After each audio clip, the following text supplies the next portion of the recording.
किसान भाइयों, अगर आपके गेहूं की फसल 60 दिन के आसपास है, यानी कि गेहूं में बालियां निकलने से पहले की अवस्था अगर है, तो इस टाइम के ऊपर थोड़ा सा ध्यान देकर, थोड़ा सा दिमाग लगाकर गेहूं की पैदावार को आप बढ़ा सकते हैं। वो भी ज़्यादा खर्च आपको नहीं करना।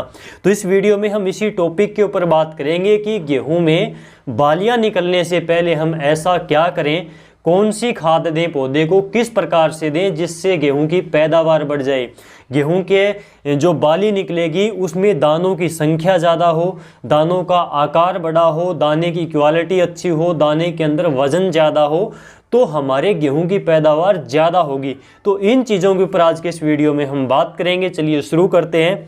तो सबसे पहले अगर हम बात करें कि गेहूं में बालियां निकलने से पहले कौन कौन से पोषक तत्वों की ज़रूरत होती है, उसको कैसे दें और ये पोषक तत्व पौधे में काम क्या करेंगे। तो गेहूं की फसल में इस समय पर दाने के विकास के लिए जो पोषक तत्व सबसे ज़रूरी होते हैं, वो पोषक तत्व हमें इस समय पर फसल को देने हैं। तो सबसे बढ़िया तरीका है इस समय पर स्प्रे के द्वारा खाद का प्रयोग करना, पोषक तत्वों को गेहूं को देना। तो अगर हम बात करें पोषक तत्वों की, इसमें फास्फोरस है, पोटास है और बोरोन है। ये तीनों पोषक तत्व इस टाइम के ऊपर सबसे बढ़िया काम करेंगे गेहूं के अंदर।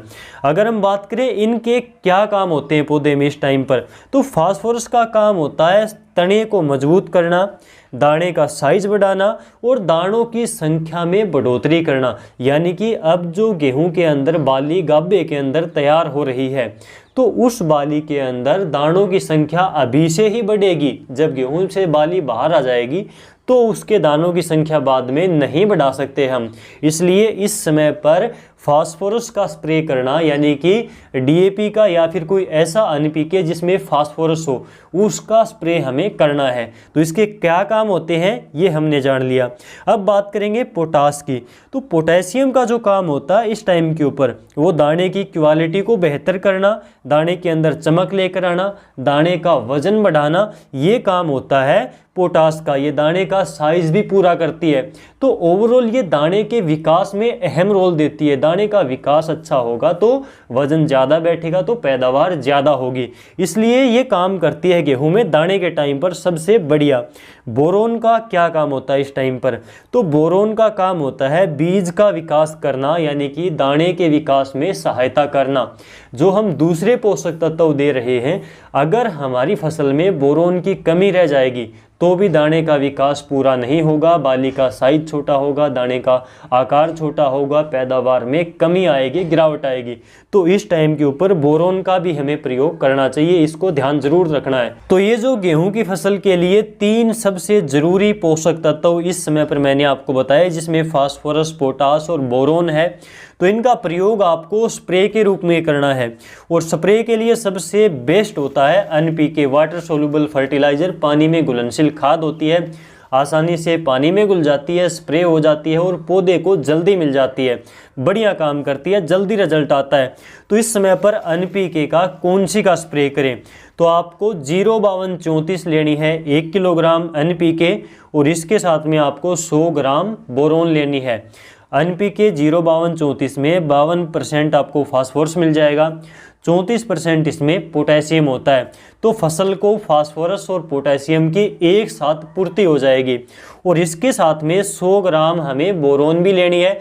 तो इनको मिक्स करके हमें स्प्रे कर देना है, तीनों पोषक तत्वों की फसल में पूर्ति हो जाएगी। तो सबसे बढ़िया तरीका ये है। 100 लीटर पानी की मात्रा जरूर रखें 1 एकड़ के लिए। हम एनपीके को 1.5 किलोग्राम तक भी इस स्टेज के ऊपर डाल सकते हैं गेहूं की फसल में। तो 1.5 किलोग्राम एनपीके के लिए आपको 150 लीटर पानी की मात्रा लेनी है, यानी कि 50 लीटर पानी की मात्रा बढ़ा देनी है। इस बात का ध्यान जरूर रखें। 1 किलोग्राम एनपीके तो 100 लीटर पानी में, 1.5 किलोग्राम एनपीके लेते हो तो 150 लीटर पानी आपको लेना है 1 एकड़ में। तो ये हमें इसका स्प्रे करना है इस टाइम के ऊपर। इसके अलावा अगर काफ़ी किसान भाई पूछते हैं कि क्या हम इस टाइम पर डीएपी का भी स्प्रे कर सकते हैं, हम क्या यूरिया का भी स्प्रे कर सकते हैं, तो हाँ बिल्कुल, आप इस समय के ऊपर डीएपी का प्रयोग कर सकते हो, स्प्रे कर सकते हो, क्योंकि गेहूं में बालियां निकलते समय पर या फिर निकलने के बाद नाइट्रोजन की आवश्यकता नहीं होती पौधे को, तो आपको इसमें यूरिया डालने की आवश्यकता अब नहीं पड़ेगी। इसमें आपको केवल डीएपी लेनी है 2 किलोग्राम। इसको शाम के समय भिगो कर रखें और सुबह या फिर दोपहर में अच्छी धूप निकलने के बाद में इसको किसी कपड़े में छान कर 100 लीटर पानी के साथ में मिलाकर 1 एकड़ में आपको स्प्रे कर देना है, तो भी इसका बढ़िया रिजल्ट मिलेगा।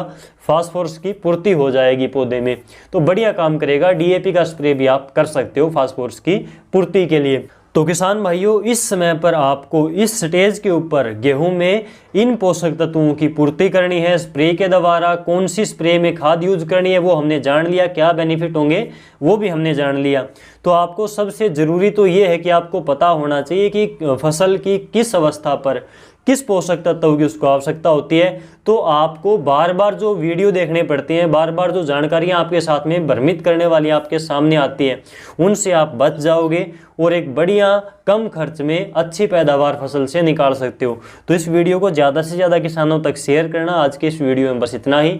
आपसे फिर मुलाकात होगी कोई और नई खेती बाड़ी की जानकारी के साथ में। तब तक के लिए नमस्कार।